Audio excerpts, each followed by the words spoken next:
नमस्कार, हमारे साथ मौजूद हैं एडवोकेट अखिलेश त्रिपाठी जी। उनसे पूछते हैं जिस तरीके से बुलडोज़र की कार्रवाई को रोकने के लिए जमीयत-ए-उलमा-ए-हिंद ने सुप्रीम कोर्ट में याचिका डाली है कि इस बुलडोज़र की कार्रवाई को त्वरित बंद कर दिया जाए। उस पर आज सुप्रीम कोर्ट ने जवाब मांगा है योगी सरकार से कि इस पर जो कार्रवाई की गई है उसमें क्या-क्या नियम के अनुसार कार्रवाई की है। जो आज ये जवाब मांगे गए हैं, ये किस रिगार्डिंग जवाब मांगे? ये देखिए, ये हाई कोर्ट सुप्रीम कोर्ट की एक प्रक्रिया होती है। जब स्टेट के खिलाफ कोई वाद दाखिल होता है तो उसमें हाई कोर्ट या सुप्रीम कोर्ट इशू नोटिस जारी करता है या काउंटर कॉल करता है, तो वो एक लीगल प्रोसेस है। अब रही बात बुलडोज़र की, तो मैं इसमें बोलना चाहता हूँ कि बुलडोज़र की जो कार्रवाई चल रही है प्रदेश सरकार के द्वारा, वो केवल एक धर्म या एक जाति या एक संप्रदाय विशेष को देखकर नहीं किया जा रहा है। हिंदुओं के भी बहुत सारे मकान गिराए गए हैं जो जीएस लैंड, नज़ुल लैंड या फिर सड़क को अतिक्रमण कर रहे हैं। तो ऐसे मकानों को गिराया गया है, वो बड़ी संख्या में हिंदुओं का भी गिराया गया है, मुसलमानों के भी गिराए जा रहे हैं। तो ये मुझे जो प्रतीत होता है, ये उसी कड़ी का एक हिस्सा है। जब हिंदुओं का गिराया जाता है तो हिंदू तो उसका समर्थन कर देता है, लेकिन जब मुसलमानों का गिराया जाता है तो मुसलमान इसको अपने रिलीजन से जोड़ने का काम करता है। तो ये टोटल गलत है। उत्तर प्रदेश सरकार का कार्य सराहनीय है। उत्तर प्रदेश में जिस तरह से पूर्ववर्ती सरकारों के कार्यकाल में यहाँ पे गरीबों के ज़मीन को कब्जा किया गया, बड़ी संख्या में कब्जा किया गया, भूमाफियाओं ने ज़बरदस्ती गरीबों की ज़मीनों को प्लाटिंग करके उसे बेच दिया।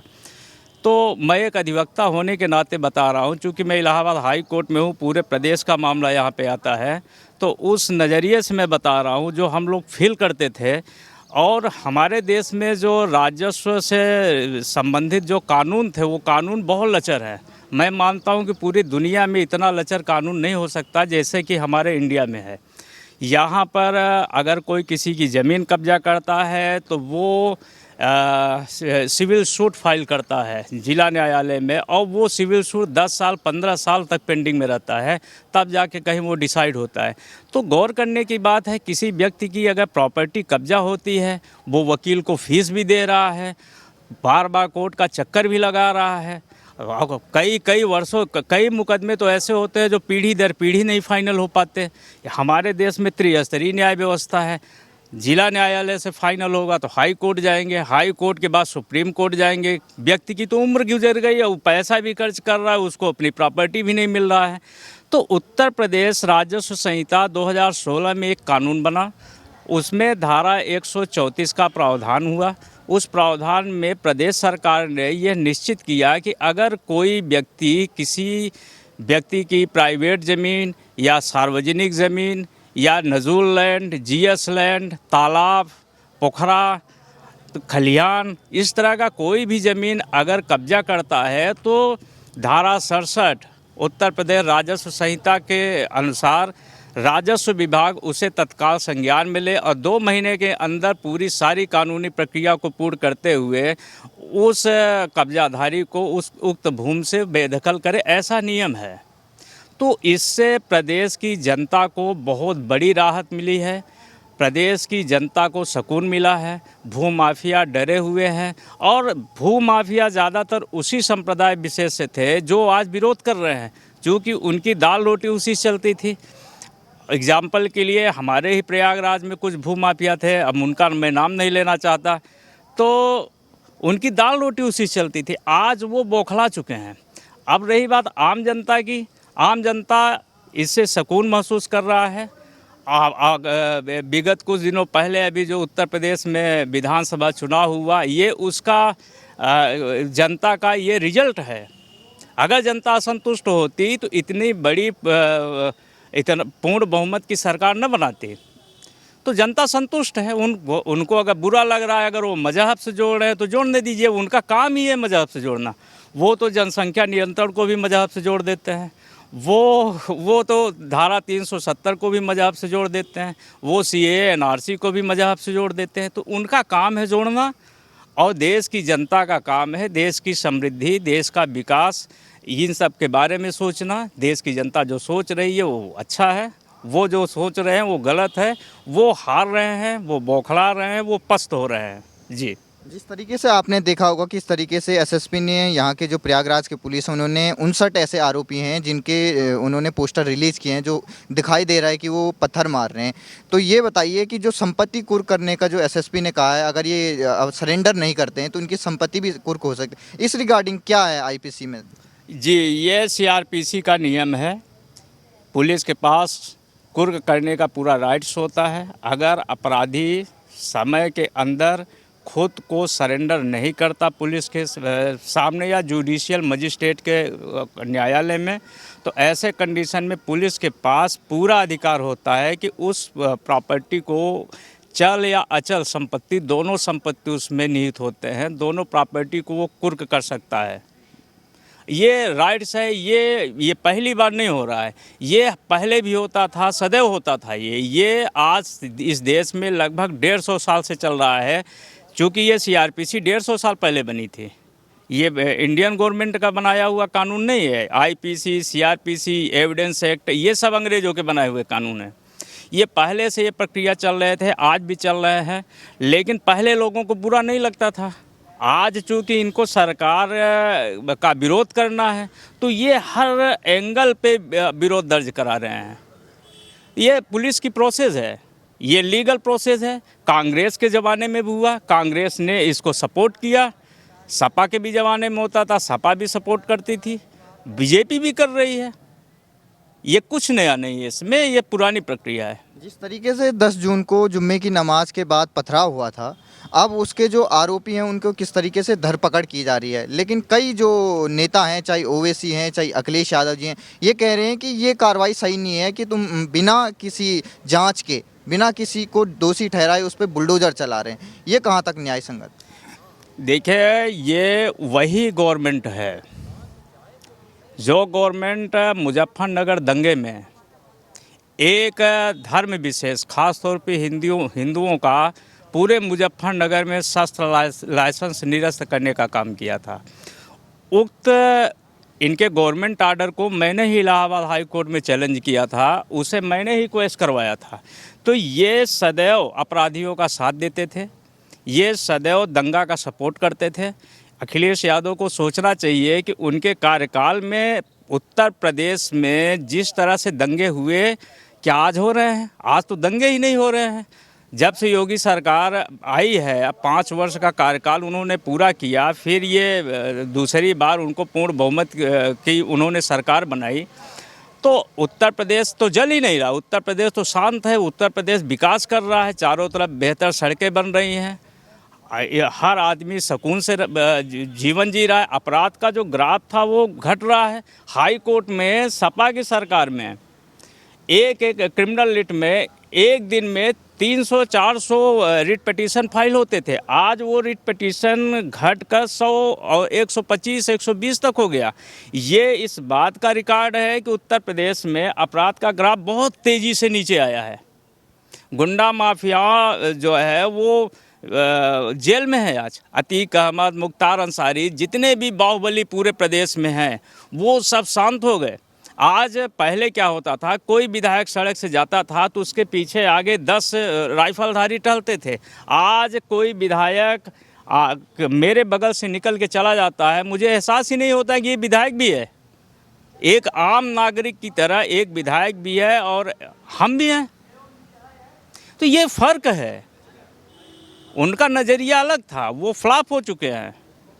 प्रदेश की जनता उनको नकार चुकी है और कभी नहीं आ सकते प्रदेश में। मैं किसी पार्टी का सपोर्टर नहीं हूँ, मैं बीजेपी का एक मेंबर भी नहीं हूँ। मैं एक देश का आम नागरिक होने के नाते मैं इस बात को बोल रहा हूँ। हमने विकास देखा, प्रदेश में मैंने कभी विकास ही नहीं देखा था। हमारा एक ख्वाब होता था कि हमारे बच्चे गुजरात क्यों जा रहे हैं, महाराष्ट्र क्यों जा रहे हैं। महाराष्ट्र में जाते थे तो ये शिवसेना जो है वहाँ पे उत्तर भारतीयों को मार के भगाया करती थी, हम लोग डरते थे। बाहर जाने, उत्तर प्रदेश में रोज़गार ही नहीं था। आज यहाँ रोज़गार भी सृजन हो रहा है, आज यहाँ विकास भी स्पष्ट दिखाई दे रहा है। हाईवे बन रहे हैं, नए नए उद्योग लग रहे हैं, बेहतर शिक्षा दी जा रही है, सब कुछ चेंज हो रहा है। तो उनको बुरा लगेगा। जो इस मुख्य हिंसा के मास्टरमाइंड हैं जावेद मोहम्मद जावेद, उनके घर पे जो बुलडोजर चला है, तो कई लोग कह रहे हैं कि इसमें सरकार फंस गई है। इस पर आप क्या कहेंगे कि क्या है ये पूरा मामला? सरकार नहीं फंसी है। हकीकत ये है कि हमारे देश की कुछ लॉ ऐसे बने हैं जो वास्तव में अपराध को बढ़ावा देते हैं। ऐसे लॉ हैं कुछ, उस लॉ को आज रिफॉर्म किया जा रहा है। गृह मंत्रालय के द्वारा जो मुझे जानकारी मिल रही है कि सभी कानूनों को रिफॉर्म किया जा रहा है। बहुत सारे कानून जो इन्फेक्चुअस हो चुके हैं, लगभग 1600 कानून, उनको सेंट्रल गवर्नमेंट ने वापस ले लिया है। ये विपक्ष की बौखलाहट है। आने वाले कुछ वर्षों तक आप इंतज़ार करें। एक वकील की हैसियत से मैं दावे से बोल रहा हूँ, जो व्यक्ति न्याय के लिए पीढ़ी दर पीढ़ी पूरे उम्र हाई कोर्ट और कचहरी का चक्कर लगाता था, उसका मुकदमा 4 साल में फ़ाइनल हो जाएगा, 2 साल में फ़ाइनल हो जाएगा। कैसा भी मुकदमा हो, वो समरी ट्रायल बनने जा रहे हैं, वो सारे मामले निस्तारित हो जाएंगे। आज भी हमारे देश में 150 साल पुरानी इन्वेस्टिगेशन चल रही है। हमारे देश में कुछ भी नहीं चेंज हुआ था, कांग्रेसियों ने कुछ भी नहीं चेंज किया था। आज सब कुछ चेंज हो रहा है। लॉ रिफॉर्म हो रहा है, इन्वेस्टिगेशन भी रिफॉर्म हो रहा है, सब कुछ बदल जाएगा। 6 महीने 1 साल तक और वेट करने की ज़रूरत है। हर व्यक्ति को न्याय मिलेगा। हर विभाग में जितने भी अथॉरिटी हैं, सबके पास जवाबदेही सुनिश्चित की जा रही है। एसडीएम को जवाब देना पड़ेगा कि आपके पास उक्त मामले इतने दिन से पेंडिंग में, आप क्यों नहीं फाइनल किए, उन्हें जवाब देना पड़ेगा। तो अब जो नए सिरे से रिफॉर्म हो रहा है लॉ, वो बहुत बेहतर है। तो जो ये मोहम्मद जावेद का जो घर गिराया गया है, ये किस रिगार्डिंग में, किस सेक्शन में वो किया? ये इसका जो मकान गिराया गया, ये अचकमर के इन्होंने इनका मकान का कुछ एरिया, अब चूँकि उसका रिकॉर्ड मेरे पास नहीं है, जो मुझे सुनने में आ रहा है वो अतिक्रमण उस मकान का काफ़ी बड़ा एरिया अतिक्रमण किया था, या नजूल लैंड रहा होगा, जो भी रहा होगा। एक नियम ये भी है कि सड़क से, जैसे सड़क होता है, सड़क से कुछ मीटर की दूरी पर हाता होना चाहिए, मकान बनना चाहिए। लेकिन अधिकांशतः देखा जाता है लोग सड़क का भी अतिक्रमण कर देते हैं, सड़क से एकदम सटाकर मकान बना देते हैं। तो ये एडीए के पास, नगर निगम के पास, स्टेट के पास ये पूरा राइट्स है कि ऐसे मकानों को गिरा सकता है। तो यही कार्रवाई हुआ है। इस तरह की कार्रवाई कानपुर में विकास दुबे के खिलाफ भी हुआ था, विजय मिश्रा के भी खिलाफ हुआ। वो तो, ये लोग तो मुसलमान नहीं है ना। उसके अलावा बहुत सारे भूमाफिया हैं। हमारे प्रयागराज में ही मैं 1 दर्जन लोगों का नाम बता सकता हूँ जिनका मकान गिराया गया, ये तो मुसलमान नहीं है। अब चूँकि एक मुसलमान का घर गिरा तो उसे ये संप्रदाय से जोड़ रहे हैं, ये गलत है। जो कुछ हो रहा है प्रदेश में सब बेहतर हो रहा है। और मैं तो ये कहूँगा कि सेंट्रल गवर्नमेंट को इस पे कानून बनाना चाहिए कि जो इस प्रदेश में, जो देश के अंदर राष्ट्रद्रोह करने का प्रयास करे, उसका मकान गिरा देना चाहिए। नो डाउट गिरा देना चाहिए, ऐसा लॉ भी बनना चाहिए। और इसका असर हो रहा है। दंगाई दंगा करने से डर रहे हैं। जब तक प्रदेश में आम जनता में पुलिस का, कानून का अगर थोड़ा सा भय नहीं होगा, तो वो कानून की कंप्लाइंस नहीं कर सकता। प्रदेश में, जनता में, देश में सुरक्षा की भावनाएं नहीं आ सकती। हमारे देश में क्या है कि किसी को मार दो, उसका पैर टूट जाए, हड्डी टूट जाए। आईपीसी अंडर सेक्शन 325 ये धारा उसमें लागू होती है, ये अवेलेबल है। मेरे पास एक केस आया था, एक व्यक्ति का 5 जगह से उसकी हड्डियों को तोड़ा गया था। वो 5 मिनट के लिए भी जेल नहीं गया, उसका बेल हो गया। चूँकि 325 आईपीसी में वो अवेलेबल ऑफेंस है। तो ऐसे कंडीशन में जो अपराधी होता है, जो अपराध कारित करता है, उसका मनोबल बढ़ता है। वो उसके अंदर ये फीलिंग आती है कि मैंने इतना बड़ा काम किया, उसको इतना मार दिया और मेरा जो है 2 मिनट में जमानत हो गई। और जो पीड़ित पक्ष होता है, उसके अंदर एक प्रतिशोध की भावना आती है। उसके अंदर ये प्रतिशोध होता है कि उसने मेरे ऊपर इतना बड़ा अटैक किया, मुझे इतना बुरी तरह से मारा पीटा, वो 2 मिनट के लिए भी जेल नहीं गया, तो उसके अंदर बदले की भावना आती है। तो अपराध दोनों तरफ से बढ़ने लगते हैं। जो पीड़ित पक्ष है वो बदला लेने के फिराक में होता है, और जो अपराधी होता है वो उसका मनोबल बढ़ जाता है, वो और भी अपराध कारित करता है। ये सारे लॉ, ये जितने भी कानून हम बता रहे हैं आपको, ये सब कांग्रेस की देन है। उन्होंने अपराध को बढ़ावा दिया, क्योंकि एक संप्रदाय विशेष यही करती थी ना। आज भी उत्तर प्रदेश में 16 न्यायालय हाई कोर्ट में चले जाएं, लगभग 35% से अधिक मुकदमे इसी संप्रदाय से क्यों आते हैं? हिंदुओं के कम आते हैं। तो ये अंतर है जी। धन्यवाद।